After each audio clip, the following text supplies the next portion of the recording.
শেখ হাসিনা বাংলাদেশের নির্বাচিত সরকার পুনরায় ফিরে পেতে যাচ্ছে তার অবস্থান।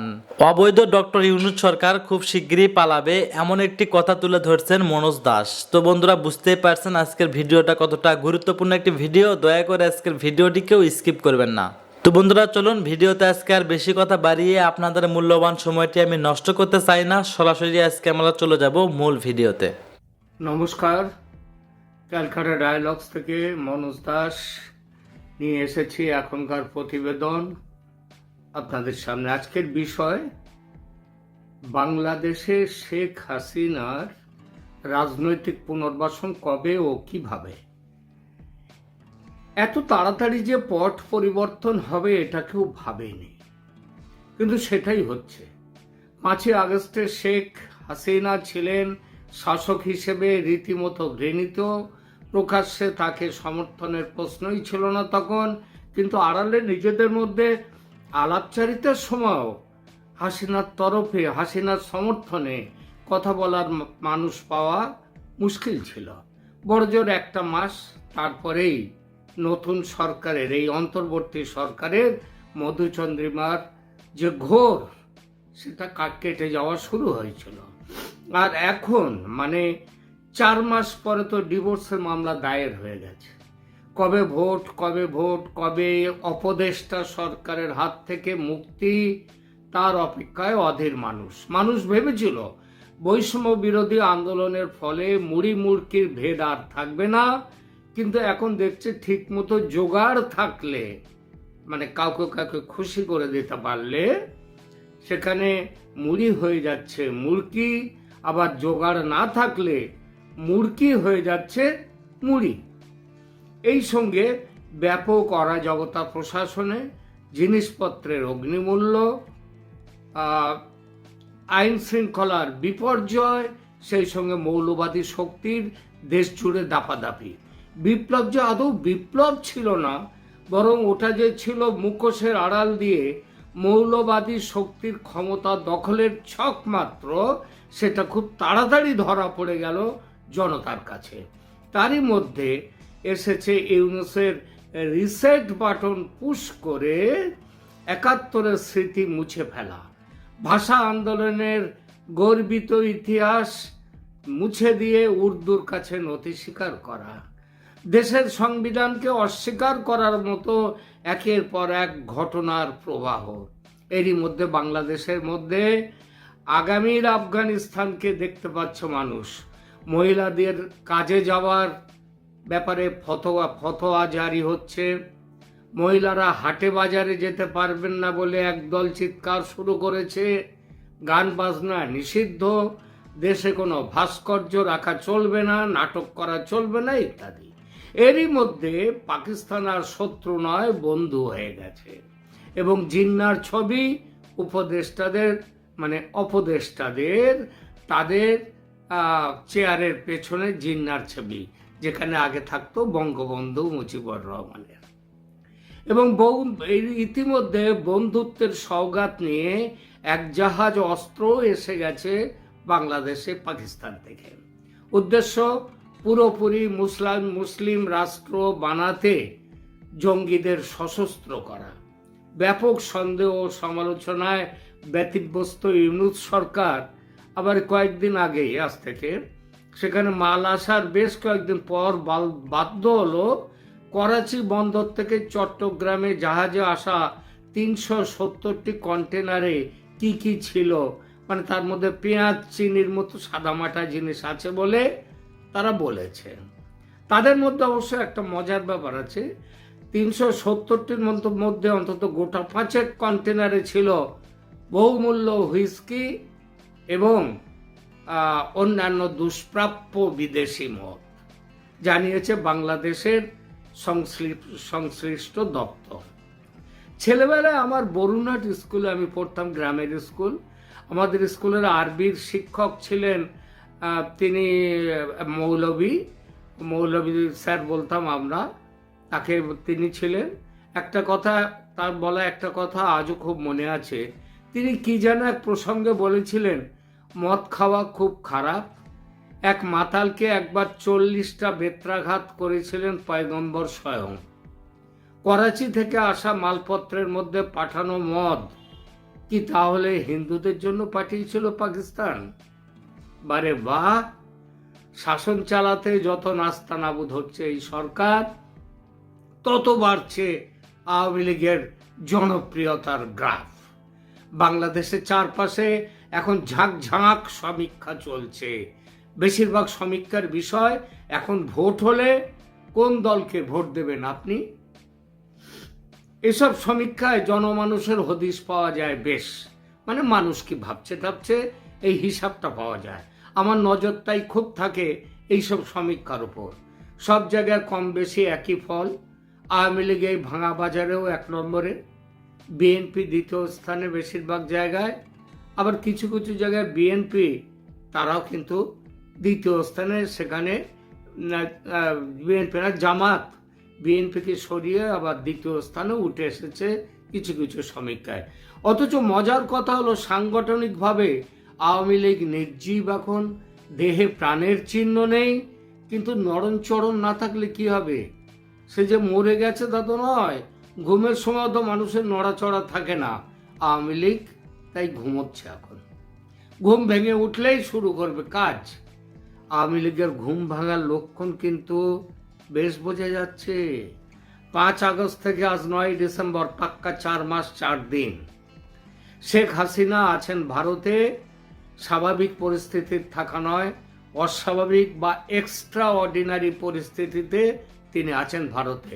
একটা সাধারণ জিজ্ঞাসা থাকতেই পারে যে এই পরিস্থিতিতে তিনি স্বাধীনভাবে কতটা কাজ করতে পারছেন, কতটা কি করতে পারছেন, কিংবা হোস্ট কান্ট্রি যারা তাকে আতিথ্য দিয়েছে, সে হোস্ট কান্ট্রি হিসেবে ভারত কি তাকে কোনো কাজ না করার পরামর্শ দিচ্ছে?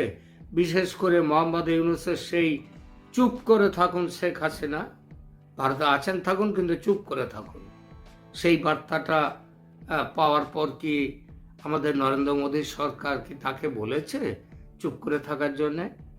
দিল্লিতে একাধিক মন্ত্রণালয়ের শীর্ষ কর্মকর্তা ও ওয়াকিবহাল মহল জানাচ্ছে যে সরকারি পদমর্যাদা ও নিরাপত্তাগত ঝুঁকি বিবেচনা করে ভারতের এই অতিথি, বিশিষ্ট অতিথি শেখ হাসিনাকে তার চলাফেরা, কথাবার্তা সংযত নয়, বলেছেন এগুলো বুঝে শুনে একটু করতে, কারণ তিনি Z++ সিকিউরিটিতে তিনি আছেন।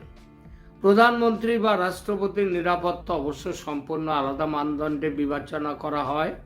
স্পেশাল প্রোটেকশন গ্রুপ বা এসপিজি কমান্ডোরা সেখানে সচরাচর বিভিন্ন নিরাপত্তা সংস্থার সঙ্গে সমন্বয় রেখে তাদের নিরাপত্তার দায়িত্ব সামলান। শেখ হাসিনার ক্ষেত্রেও নিশ্চিদ্র নিরাপত্তা। খুব যে পাড়া কাঁপানো, সারা জাগানো নিরাপত্তা তা নয়, যতটুকু দরকার ততটুকুই। অনেকটা দেশের স্বরাষ্ট্রমন্ত্রী অমিত শাহের জন্য যে ধরনের নিরাপত্তা এখানে চালু আছে, শেখ হাসিনার ক্ষেত্রেও সেই একই ধরনের নিরাপত্তা চালু আছে। সেটা হচ্ছে Z++। তার গতিবিধি যে ভারত সরকার নিয়ন্ত্রিত করছেন তা নয়, কিন্তু নিজেই যতটা সম্ভব কম চলাফেরা পছন্দ করছেন তিনি।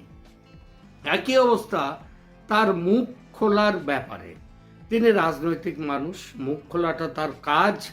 তার একাধিক অডিও টেপ বাইরে এসেছে, ভারত বিরক্ত হয়নি। তিনি ট্রাম্পকে শুভেচ্ছা বার্তা পাঠিয়েছেন, ভারত বিরক্ত তো হয়নি, বরং তাকে বলেছিল পাঠাতে। আপনাদের মনে আছে হয়তো, অস্ট্রেলিয়া থেকে দেশে ফিরে নরেন্দ্র মোদীর সঙ্গে দেখা করেই সেই রাত্রে শেখ হাসিনার সঙ্গে দেখা করতে গিয়েছিলেন আমাদের পররাষ্ট্রমন্ত্রী, ভারতের পররাষ্ট্রমন্ত্রী জয়শঙ্কর। কয়েকদিন আগে বিজয় দিবস উপলক্ষে নিউ ইয়র্কের সভায় ভার্চুয়ালি বক্তব্য রেখেছেন শেখ হাসিনা। ভারত আপত্তি জানায়নি, জানাবে কেন? আবার গতকাল বক্তব্য রেখেছেন লন্ডনের জনসভায়, কেন আটকাবে? কিন্তু কবে শেখ হাসিনা ফিরবেন দেশে, এই প্রশ্ন। কারণ শেখ হাসিনা এখন অ্যাক্টিভ হয়ে উঠছেন দেখে মানুষও মানসিকভাবে অত্যন্ত ব্যস্ত হয়ে উঠেছে কবে তিনি দেশে ফিরছেন সেটা জানতে। সেই জন্যে এই বিষয়টা নিয়ে এখন একটু আলোচনা করব, ভালো করে শুনবেন। এটা খুব বড় প্রশ্ন। এবার সেই প্রশ্নের উত্তরটা শুনুন। দেখুন, আজ ভারতে সবচেয়ে সমালোচিত ব্যক্তিটি কে জানেন? সমালোচিত বটে, তবে মনে রাখবেন ঘৃণিত নয়, বরং তাকে মানুষ ভালোবাসে, আবার তাকে সমালোচনাও করছে।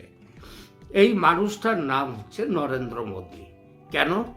কারণ বাংলাদেশে হিন্দুদের উপর এত অত্যাচার হচ্ছে, তবু নরেন্দ্র মোদী কেন কিছু করছেন না?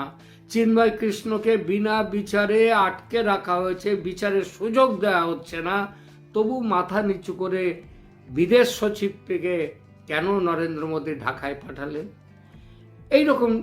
এইরকমই সব প্রশ্ন। এবং এই সমস্ত প্রশ্ন যারা করছেন তাদের যদি জিজ্ঞেস করেন, আচ্ছা বাবা বলো তো কি করা উচিত, তাহলে ভারতের তক্ষুনি 1 সেকেন্ড দেরি না করে উত্তর আসবে, অ্যাটাক বাংলাদেশ। 5 মিনিটে উড়ে যাবে বেটারা। তাদের কাছে আবার মাথা নিচু করা, এই 5 মিনিট, 10 মিনিট, না 5 ঘন্টা, না 5 দিন, এসব প্রশ্ন যারা লড়াই করবে তাদের জন্য তুলে রাখা হোক। সুতরাং আমরা শুধু এখন বলি যে দেখুন, রাজনীতিতে সবসময় অ্যাটাকিং গেম খেলতে নেই কোনো কিছুতেই। আপনি ফুটবল ইত্যাদি যেখানেই যান না কেন, অ্যাটাকিং গেমের মধ্যেও আবার একটা জোন রাখতে হয়, সেটা হচ্ছে ডিফেন্ডিং। যখন 2 ব্যাটসম্যান একসাথে খেলেন তখন দেখবেন একজন অ্যাটাকিং হয়, আরেকজন ডিফেন্ডিং হয়। কেন? যারা জানেন তারা বুঝবেন মোদির এই পিছিয়ে এসে খেলারও একটা কারণ আছে। মোদি খুব ভালোভাবেই জানেন বাংলাদেশের বর্তমান সরকারে যারা আছেন তাদের ভারত বিরোধিতা কখনোই যাবে না, যাওয়ার নয়। এটাই ওদের রাজনীতি। বাংলাদেশের এই রাজনৈতিক ট্রেন্ডের বাইরে ছিলেন একমাত্র শেখ হাসিনা। তিনি দুদেশের মানুষের মধ্যে বন্ধুত্বের চেষ্টা করেছিলেন, বাণিজ্যের ব্যাপারে সফল হয়েছিলেন, বন্ধুত্ব তৈরির ব্যাপারে বাংলাদেশের আপামর জনসাধারণের একটা বড় অংশের মধ্যে এমন ভারত বিরোধিতার বীজ আগের থেকে সেখানে জারি রয়েছে, বীজ সেখানে বপন করা হয়েছে, যে সহজে সেটা যায়নি। শেখ হাসিনা ক্ষমতায় ফিরলে, তিনি যদি ফেরেন তাহলে উপমহাদেশ আবার শান্ত হবে। কিভাবে হবে সেটা এবার বলছি। ভারতের সাথে বসে সেই প্ল্যান কিন্তু ইতিমধ্যেই করা হয়ে গেছে। কি সেই প্ল্যান সেটা বলছি। এবার শুনতে পাচ্ছি খুব শীঘ্র, খেয়াল করবেন কথাটা, খুবই শীঘ্র হাসিনা নির্বাসিত সরকার বা গভর্নমেন্ট ইন এক্সাইল তৈরি করবেন, যেমনটা তৈরি হয়েছিল 1971-এ। ইন্দিরা গান্ধীর কথায় বাংলাদেশের নির্বাসিত সরকার তৈরি হয়। তারপরে সেই সরকারের আমন্ত্রণে ভারতীয় সেনা লড়াইতে নামে পাকিস্তানের বিরুদ্ধে। এবারও সেই একই অবস্থা। এই সরকার তৈরি করে, মানে ওই যে নির্বাসিত সরকার অর্থাৎ গভর্নমেন্ট ইন এক্সাইল, এটা তৈরি করে কি লাভ হতে পারে? এই প্রশ্নের উত্তর দেওয়ার আগে বলি কেন গভর্নমেন্ট ইন এক্সাইল তৈরি হয়। গভর্নমেন্ট ইন এক্সাইল হলো একটি রাজনৈতিক শক্তি বা গোষ্ঠী যারা একটি দেশের বৈধ সরকার বলে নিজেদের দাবি করে, কিন্তু তা সত্ত্বেও তারা বিদেশে থাকতে বাধ্য হয় এবং সেই কারণে আইনি ক্ষমতা প্রয়োগ করতে পারে না।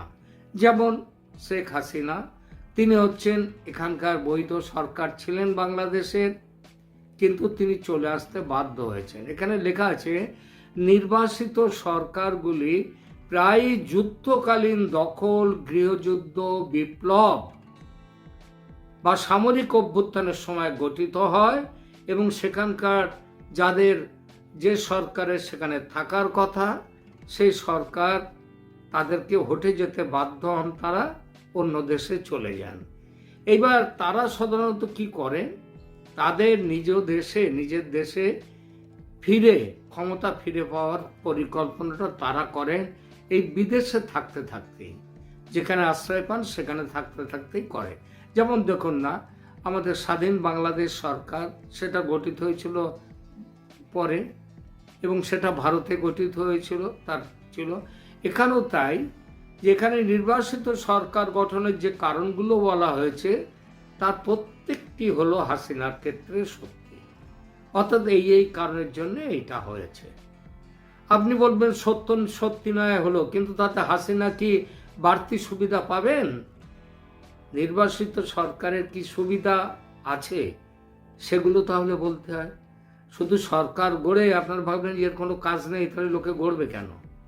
তো সেইটাই এবার বলি যে কি কি বাড়তি সুবিধা এই নির্বাসিত সরকার তৈরি হলে পাবেন। একটি নির্বাসিত সরকার দেশের জাতীয় স্বার্থের প্রতিনিধিত্ব করতে পারে। দেশের স্বার্থে, জাতীয় স্বার্থের প্রতিনিধিত্ব করতে পারে একটা নির্বাসিত সরকার, বা প্রতিনিধিত্বের দাবিও তারা তুলতে পারে। চাইলে অন্য দেশের কাছে বা রাষ্ট্রসংঘে প্রতিনিধিত্বের দাবি তারা তুলতে পারে। অর্থাৎ শেখ হাসিনা এখানে যদি ভারতের থেকে তিনি যদি একটি গভর্নমেন্ট ইন এক্সাইল যিনি যদি তৈরি করেন, তাহলে তিনি ভারতের কাছে, ধরুন আমেরিকার কাছে, রাশিয়ার কাছে, পৃথিবীর বিভিন্ন দেশে তারা বলতে পারে আমরাই হচ্ছি বাংলাদেশের সত্যিকারের সরকার, আমাদেরকে হটিয়ে দিয়েছে অন্যায়ভাবে দিয়ে, অবৈধভাবে একদল তারা সরকার গঠন করেছে, আপনারা আমার বৈধ সরকারকে আপনারা স্বীকার করে নিন, আপনারা তাদেরকে আমরা যে দাবি করছি আমাদেরকে আপনারা মেনে নিন বৈধ সরকার হিসেবে। 2, একটি নির্বাসিত সরকার একটি দমনমূলক শাসনের পাল্টা শক্তি কেন্দ্র হিসেবে কাজ করতে পারে। আজকে যেটা বাংলাদেশে হচ্ছে, একটা দমন কেন্দ্র চলছে, দমনমূলক শাসন চলছে। এই দমনমূলক শাসনের বিরুদ্ধে সারা পৃথিবী জুড়ে প্রতিবাদ হচ্ছে তো, ভারতে হচ্ছে, আমেরিকায় হচ্ছে, পৃথিবীর বিভিন্ন দেশে হচ্ছে। কয়েকদিন আগে আপনাদেরকে একটা ভিডিও করেছিলাম, আমেরিকার তিনি কংগ্রেসম্যান, তিনি মানে এখন বাইডেন যে আছেন তার দলের কংগ্রেসম্যান, তিনি এর বিরোধিতা করেছেন, বলেছেন বাংলাদেশে অত্যাচার চলছে, দমন চলছে, দমনমূলক কাজ। ব্রিটিশ পার্লামেন্টে দাবি উঠেছে, আর ভারতে তো বটেই।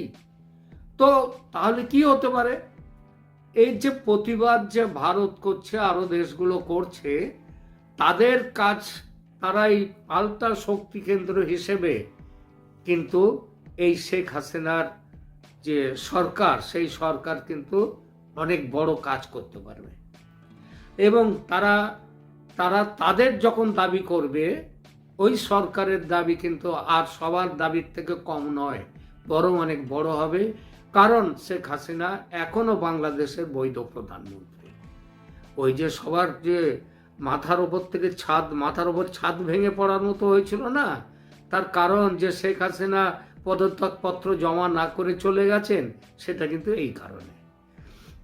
3 নম্বর, নির্বাসিত সরকারগুলি রাজনৈতিকভাবে যে একটা দেশ আমরা বেঁচে আছি, আওয়ামী লীগ যে বেঁচে আছে রাজনৈতিকভাবে, এবং সমর্থকদের মধ্যে যে প্রাণ সঞ্চার করা, তার জন্যে, এবং সারা পৃথিবী জুড়ে আওয়ামী লীগের সমর্থকরা দেশে দেশে তাদের এই টোটাল ডায়াসপোরা মোবিলাইজেশনের কাজটা তারা করতে পারবে, তাদের কোনো, এবং সেটা একটা বড় কাজ হবে। 4 নম্বর, নির্বাসিত সরকারগুলি অন্য সরকারের কাছ থেকে কূটনৈতিক সমর্থন চাইতেই পারে। আপনাকে বলছি, এর আগেও যখন এখানে হয়েছিল বাংলাদেশের 71-এর সময় যে সরকার হয়েছিল, সেই সরকারকে ভারত সবার আগে তাদেরকে স্বীকৃতি দিয়েছিল। পরের দিকে আস্তে আস্তে আরো দেশ দিয়েছে। সুতরাং এই সম্ভাবনাটাও আসে। এইবার আসি শেখ হাসিনা কি প্ল্যান করেছেন সেই ব্যাপারটা। প্রথমে বলে রাখি, এই প্ল্যানটা কিন্তু তৈরি হয়েছে ভারতের সঙ্গে আলোচনা করে। তবে জানুয়ারির 2য় সপ্তাহের মধ্যে Sheikh Hasina government in exile তৈরি করবেন, এর সম্ভাবনা খুব বেশি, যদি না বাংলাদেশের বর্তমানে সরকারে যারা আছে তারা যদি তার আগেই সারেন্ডার যদি করে দেয় তাহলে আলাদা কথা, সারেন্ডার না করলে ওই সময় এটা গঠিত হয়ে যেতে পারে। ভারত সেই সরকারকে সঙ্গে সঙ্গেই স্বীকৃতি দেবে। ভারতের সঙ্গে স্বীকৃতি দেওয়ার সম্ভাবনা আমেরিকার ট্রাম্প প্রশাসনের আছে। এবং মনে রাখবেন, শুধু ভারত দাঁড়াবে না তার পাশে, শুধু আমেরিকা দাঁড়াবে না, খুবই দাঁড়াবে, কারণ ভারতকে কাছে টানার জন্য এখন একটা বড় প্রতিযোগিতা আমেরিকা এবং রাশিয়ার মধ্যে। সুতরাং ভারতের কথায় রাশিয়াও পর্যন্ত সাপোর্ট দেবে এই সরকারকে, শেখ হাসিনার গভর্নমেন্ট ইন এক্সাইলকে।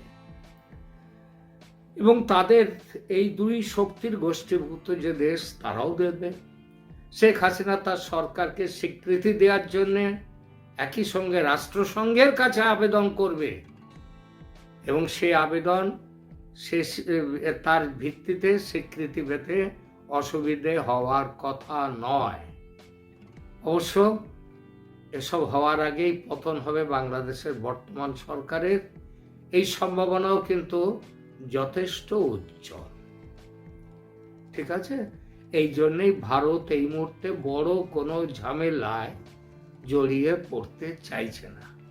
তার যে বিদেশ সচিব তাকে পাঠাচ্ছে ওখানে ভালোই ভালোই অন্তত 1.5-2 মাস 3 মাস এই সময়টা যাতে কেটে যায় সেইটা দেখানোর জন্য, যাতে ভারতকে কোনো বিশেষভাবে কোনো ব্যবস্থা না নিতে হয়। ঠিক আছে, আজ এখন এ পর্যন্তই, দেখা হবে পরে। ধন্যবাদ প্রিয় দর্শকবৃন্দ, আমাদের ফুল ভিডিওটি দেখার জন্য আপনাকে জানাই অসংখ্য অসংখ্য ধন্যবাদ।